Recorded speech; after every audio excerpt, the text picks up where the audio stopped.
tal? Buenas tardes. Yo soy Víctor Ruiz, soy fundador de Silicon. Me da mucho gusto estar aquí con ustedes y el día de hoy vamos a hablar acerca de por qué es importante la ciberseguridad, pero también qué hay dentro de la mente de un cibercriminal. Entonces voy a pasar a la presentación. Muy bien. Como les comentaba, el día de hoy vamos a estar hablando de la mente del cibercriminal.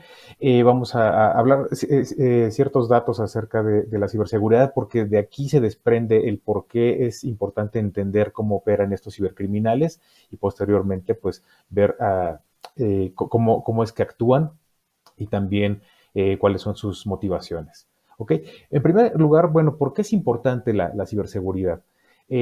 Sabemos que es un término que no es nuevo, que viene a lo mejor desde tiempo atrás de cuando se hablaba de los firewalls, de los antivirus, pero hoy en día ha cobrado mucha preponderancia debido a los ciberataques que hemos tenido noticia en los últimos días, ¿no? Aquí me gusta parafrasear a un poeta francés que se llama Charles Baudelaire, en donde él decía que el mayor truco del diablo fue convencer al mundo de que no existía. Y nosotros en ciberseguridad pues hablamos de que el mayor truco de los cibercriminales es convencernos de que estamos seguros. ¿Ok? La ciberseguridad es importante primero porque debido a que la tecnología ha avanzado en estas últimas décadas a pasos exponenciales, nosotros cada vez formamos más parte de la tecnología, es una extensión de nosotros. Quizá en algún momento nosotros veíamos a la tecnología como algo pues ajeno o algo nuevo, pero hoy en día la hemos estado incorporando inclusive sin darnos cuenta, ¿no? Antes a lo mejor tomábamos nota en alguna libreta de, por ejemplo, cómo algún teléfono, alguna dirección, inclusive ya los nuevos, cuando empezaban a salir los correos electrónicos, pero hoy en día todo lo guardamos en un celular, ¿no? Y además todo esto, todos nuestros datos, toda nuestra información, pues está en diferentes aplicaciones, diferentes servicios, diferentes servidores en Internet. Entonces, esto hace que no sepamos muchas veces dónde están nuestros datos y qué es o a qué están expuestos, ¿no? Lo que es muy importante señalar es que la vida cotidiana es igual a la vida digital. Si nosotros protegemos nuestra vida cotidiana, si por ejemplo vamos a un cajero automático en algún centro comercial y revisamos que nadie nos esté vigilando, si vamos de vacaciones y cerramos la llave del agua o del gas, pues para evitar algún accidente, si cada vez que salimos de nuestra casa o de nuestra oficina ponemos llave, es importante también considerar que la vida digital también tenemos que protegerla de la misma manera y con la misma intensidad, porque un descuido en nuestra vida digital también nos puede provocar consecuencias pues desastrosas. ¿Ok? Ahora, una pregunta aleatoria para entrar un poco en contexto. ¿Cuál es la velocidad de la luz? Si ustedes googlean esta pregunta, van a encontrar que son 300,000 kilómetros por segundo. Y esto significa que el Sol se encuentra a una distancia de 150 millones de kilómetros de la Tierra y la luz tarda solo 8 minutos y 20 segundos en hacer este recorrido. Ahora, ya sabemos cuál es la velocidad de la luz, pero ¿ustedes saben cuál es la velocidad de la oscuridad? Vamos a dar algunos datos como contexto. Primero, América Latina registró hasta 12,000 ataques cibernéticos diarios en 2021, toda la región de América Latina. El 67% de las entidades de educación en América Latina fue víctima de un ciberataque en 2021. Por entidades de educación entendemos preescolar, primaria, secundaria, preparatoria, universidad, posgrado, maestrías y cursos y diplomados anexos. Esto es muy grave porque ninguna de las divisiones de educación se salvó. Todas tenían algún tipo de ciberataque y en todas se encontraban datos que podían ser de beneficio para los cibercriminales. En 2021 los ciberataques se incrementaron en 600% por la expansión del teletrabajo. Como nosotros vimos, el COVID-19 hizo que muchas organizaciones se fueran a trabajar desde casa, pero también los estudiantes se fueron a estudiar y a hacer sus tareas desde casa. Esto provocó que se incrementaran los vectores de ataque porque las personas que se conectaban desde sus redes en sus propias casas muchas veces no tenían la seguridad adecuada pues para estar protegidos. Las empresas a veces con tal de llevar a todo su personal a un esquema de home office descuidó la parte de seguridad y las escuelas también. A lo mejor muchas tomaron en consideración la seguridad de forma que protegían la estructura de la escuela, pero era muy difícil, muy complicado hacer que los estudiantes, por ejemplo, tuvieran una práctica de ciberseguridad en donde estuvieran realmente protegidos. Otro dato interesante es que en 2021 México fue el país más atacado de América Latina. Si bien estamos viendo que la región fue una de las más atacadas, bueno, México logró el desafortunado primer lugar en ataques cibernéticos, y esto se debe a diferentes malas prácticas que se ha llevado como país. Si bien muchas empresas hoy en día están tomando muy buenas consideraciones para protegerse y algunas entidades de gobierno, todavía falta mucho por hacer. En México, solo el 37% de las empresas contaba con sistemas de protección de datos al iniciar la pandemia. Esto quiere decir que ni siquiera la mitad estaban al tanto de cómo poder resguardar esta información que posteriormente fue explotada en diferentes medidas y en diferentes momentos por los cibercriminales.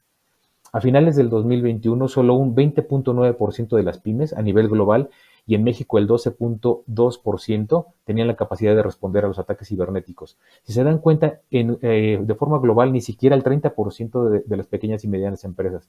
Y en México, un 12.2%, que es muy, muy bajo, en donde las pymes se encuentran pues realmente sin información, sin la capacidad de poder hacer frente a estos ciberataques.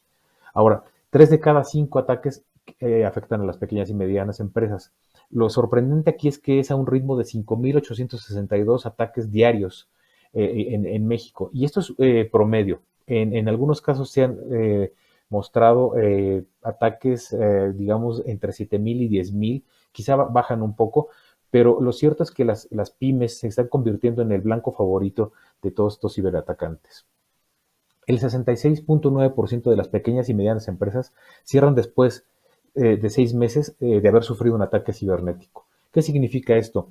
Que muchas de estas pymes no pueden recuperarse de un ciberataque es debido a la infraestructura con la que cuentan, que muchas veces la infraestructura tecnológica es la que resguarda toda la información que tienen y sus bases de datos, sus bases de contactos, sus clientes, los datos de tarjetas de crédito de sus clientes, algunos proveedores.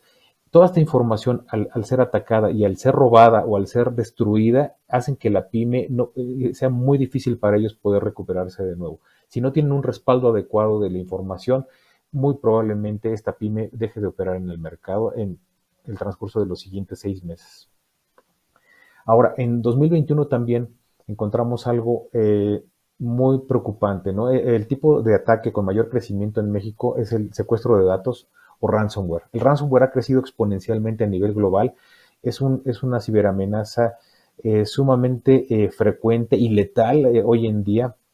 Y la verdad es que encontramos que el ransomware está atacando a diferentes tipos de organizaciones. Si bien en principio las que mayor se veían afectadas eran los grandes corporativos y los gobiernos, hoy en día estas pequeñas y medianas empresas también están sufriendo estos ataques y la verdad es que es muy difícil poder recuperarse de ellos. Menos del 50% de las compañías cuentan con personal capacitado para enfrentar esta ciberamenaza. Nos encontramos en México con que menos de la mitad tiene capacidad, tanto factor humano como tecnológico, para poder hacer frente a un ataque de ransomware. Ahora, en promedio, el tiempo de inactividad de una empresa por un ataque de ransomware es de 21 días. Vamos a considerar que una empresa se dedica al comercio electrónico, por ejemplo. En el comercio electrónico, donde un usuario ingresa, tiene un carrito de compras, elige los productos y los va ahí acomodando para poder posteriormente hacer un pago y que se le entregue en casa. Esta empresa que requiere de toda una infraestructura para poder operar, ¿qué pasa si se ve detenida por 21 días? Muy posiblemente también desaparezca del mercado. Y esto es en promedio. Ahora, ¿qué pasa con las empresas de salud, de logística, de telecomunicaciones, los medios de comunicación, las de alimentos o las de infraestructura crítica? 21 días para poder responder a un usuario es prácticamente algo que daña mucho tanto a los usuarios como a las comunidades como a las sociedades. Un dato muy, muy alarmante es esto. El Banco Interamericano de Desarrollo y la Organización de Estados Americanos han dicho que el crimen en línea es ya la mitad de todos los delitos contra la propiedad que tienen lugar en el mundo. Esto significa que en ocasiones, en determinados momentos, el crimen en línea, el cibercrimen, ha logrado superar incluso al narcotráfico.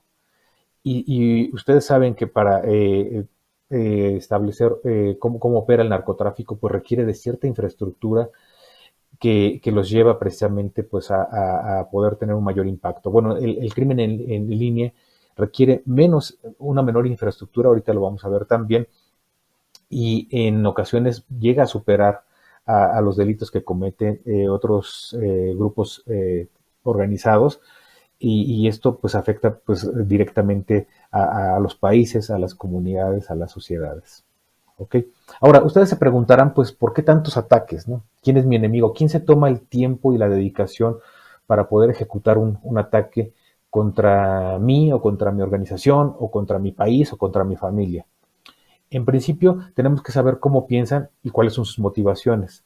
Esto es muy importante porque la verdad es que todos son diferentes, pero también todos son muy peligrosos. Si bien difieren en algunos elementos, todos son letales y todos pueden causar un daño muy, muy profundo.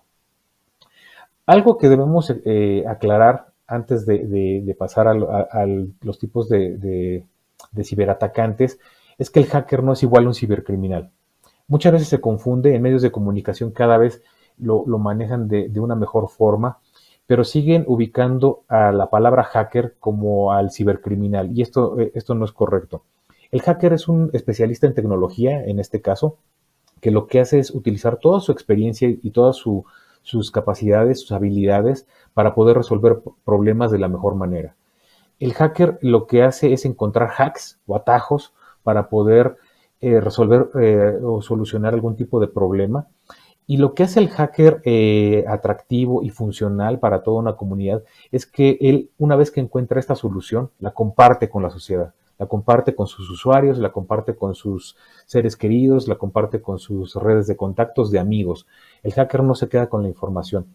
Es una persona que encuentra la mejor manera de hacer las cosas, la mejor manera de resolverlas, algún atajo, algún hack para poder hacerlo, pero a su vez esta información la hace pública con la finalidad de que la tecnología cumpla su función de ayudar a las personas a mejorar sus vidas. Pasando al siguiente punto, entonces, vamos a aclarar estos tipos de atacantes que encontramos comúnmente en el área de ciberseguridad.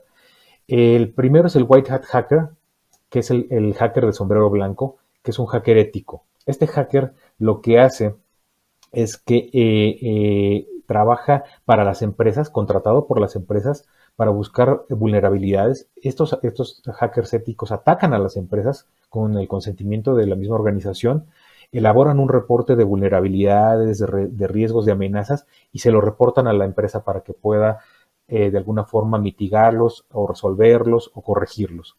Entonces es un hacker que trabaja en conjunto con la organización y le provee esta información para que pueda tomar cartas en el asunto. El Grey Hat Hacker, el hacker de sombrero gris, a su vez, este oscila entre lo legal y lo ilegal. Es también un especialista en tecnología, también suele atacar a las empresas, muchas veces sin el consentimiento de la empresa, y ahí radica lo ilegal. Y entonces este hacker de sombrero gris encuentra esa información, la revisa, la analiza y muchas veces se la comparte a la organización para que puedan hacer esta corrección de vulnerabilidades y de riesgos, pero a veces no, a veces la comparte con cibercriminales en foros clandestinos, en la deep web, en la dark web, para que ellos se encarguen de explotarla. Entonces es un hacker que de pronto tiende a ayudar a las empresas, pero a veces las perjudica, ¿no? Entonces es un hacker que oscila entre lo bueno y lo malo. Y el Black Hat Hacker, el hacker de sombrero negro, es aquel que es un cibercriminal. Ellos actúan por motivaciones propias, por motivaciones económicas, y lo que buscan es, obviamente, penetrar en las empresas, vulnerarlas para poder extraer información y dinero, ¿no? Entonces, aunque estos son los tipos de atacantes que comúnmente se ven en los libros, en los tutoriales, en los cursos de ciberseguridad, hay nuevas categorías que vamos a analizar a continuación. La primera son los estados-nación. Los estados-nación son aquellos países que tienen los recursos adecuados, la infraestructura adecuada para mantener un ciberejército. Esto es un ejército de soldados que defienden y atacan conforme el gobierno se los pide, ¿no?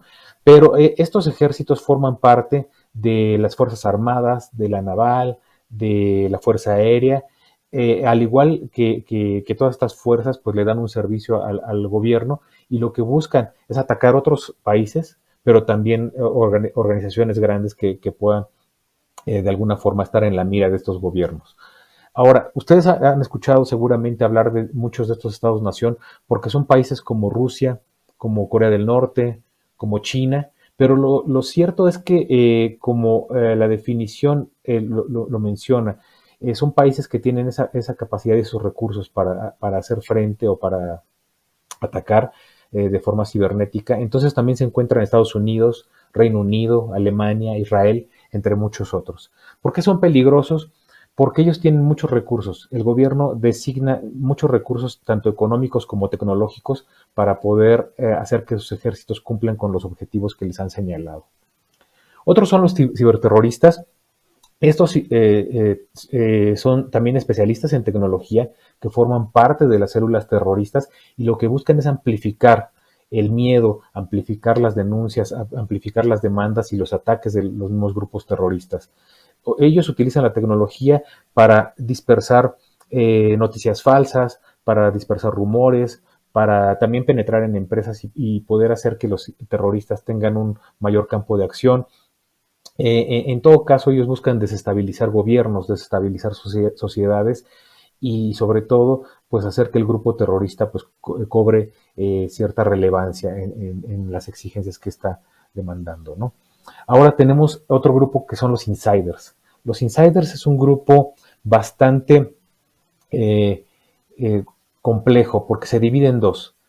Los insiders son los empleados dentro de las empresas. Y por una parte están los empleados que son curiosos y andan buscando información en la red de la empresa y encuentran y por algún descuido borran información o descargan algún archivo que no debían. Y por otro lado están los insiders, que son los empleados descontentos, los que intencionalmente van y buscan esa información para robarla y poder crear sus propias compañías o para destruirla porque están enojados con la empresa. Otro grupo son los script kiddies, que son aquellos que son novatos, no importando su edad, y que buscan muchos tutoriales, videos o libros para poder ejecutar sus ataques. Estos script kiddies, como son novatos, muchas veces no tienen el éxito que quieren conseguir en sus ataques, pero son peligrosos porque sí dejan vulnerabilidades abiertas o ciertos huecos o ciertos riesgos que otros cibercriminales pueden aprovechar. También tenemos a los hacktivistas que seguramente ustedes encontrarán a uno de los más famosos que es Anonymous, en donde estos grupos de hacktivistas lo que buscan es también amplificar sus demandas atacando organizaciones. Entonces tenemos a diferentes grupos que apoyan esas causas, que muchas pueden ser nobles o muchas pueden ser dañinas para las organizaciones, pero que también se utiliza la tecnología para poder exponenciarlas, ¿no? Y finalmente tenemos a los grupos de cibercriminales, que van desde los script kiddies, desde los novatos, a los grupos organizados de cibercrimen, como ahora han estado surgiendo varios enfocados al ransomware y que tienen una red de afiliados, pero que operan como empresas, inclusive tienen director general, desarrolladores, consultores, negociadores, soporte técnico y servicio al cliente. Por eso son peligrosas porque ya operan como grupos cibercriminales consolidados y tienen una manera muy fácil de operar emulando a una empresa legal, ¿no? Ahora, vamos a dar algunas recomendaciones de cómo podrían protegerse contra este tipo de ataques. En principio, no son ninguna recomendación que no hayan visto anteriormente. En principio está la concientización y capacitación de todos los empleados, de todas las personas que formen parte de su red. Puede ser una escuela de todos los alumnos de toda la comunidad académica. Pero sí es muy importante que la concientización y la capacitación esté a todos los niveles, que esté desde el director general hasta el nivel más bajo de la organización. También que ustedes como usuarios actualicen y parcheen sus equipos. Cada vez que salga una actualización o algún parche de seguridad, instálenlo. Es por su propio bien. Otra cosa es la restricción de accesos. Esto es referente a las empresas. a que puedan tener sus archivos bajo contraseñas, bajo passwords o en diferentes servidores para que no todos los empleados tengan acceso. Una parte importante es cambiar contraseñas con frecuencia. Se queda flojera, pero es importante que cambiemos las contraseñas con cierta frecuencia y que además no repitamos la contraseña en diferentes servicios o diferentes aplicaciones. Otro punto es no al software pirata, porque el software pirata contiene mucha información de malware que puede ser instalada en su equipo. Entonces, no solo es la cuestión de la piratería, sino también el que ustedes puedan descargar este tipo de malware en sus computadoras. En la medida de lo posible que puedan cifrar la información también, que puedan recurrir a algún tipo de software que les cifre la información para que en caso de que se la roben, el ciberdelincuente no pueda leerlo. Y algo muy importante, yo creo que se ha dicho en muchos foros, pero que no está por demás recordarlo, las copias de respaldo. Las copias de respaldo, tener una copia de la información en algún servidor adicional, en algún disco duro externo, en algún disco duro, en alguna otra computadora, para que en caso de que el ciberatacante logre entrar en esa red y extraer esa información, ustedes puedan restablecer sus operaciones a la brevedad. ¿Ok? Y a manera de conclusión, bueno, aquí les quiero comentar que en un mundo donde antes podíamos identificar quiénes eran los que nos atacaban y que había muchas guerras y muchas peleas, pero finalmente podíamos identificar claramente al enemigo. Hoy no es así. Hoy el enemigo es invisible, es muy letal, es muy rápido, tiene muchos conocimientos, entonces hay que estar muy, muy al pendiente de cualquier tipo de ataque. Porque también es algo muy importante, todo cambia cuando nos sucede a nosotros. En la medida de lo posible, cuando nosotros aprendamos algo, compartámoslo con los demás. Es muy importante. En tecnología lo hemos manejado de diferentes maneras, pero casi siempre la consigna es esta. Si tú sabes más, enseña. Si sabes menos, aprende. Aprender y enseñar en tecnología es la base del mismo desarrollo tecnológico. Y aquí sí les recomiendo mucho. En la medida de lo posible, manténganse seguros, manténganse protegidos, pero cada vez que ustedes aprendan algo nuevo, compártanlo con los demás. Y bueno, pues les agradezco mucho por la oportunidad nuevamente a todo el staff y pues nos vamos a seguir viendo en diferentes sesiones. Yo estoy a sus órdenes en Silicon, SILIKN, en Twitter, en Facebook, en LinkedIn, en Telegram, en Spotify, en YouTube. Nos pueden encontrar ahí van a encontrar información acerca de todo lo que estamos nosotros conformando, promoviendo, todo a favor de la ciberseguridad. Muchas gracias.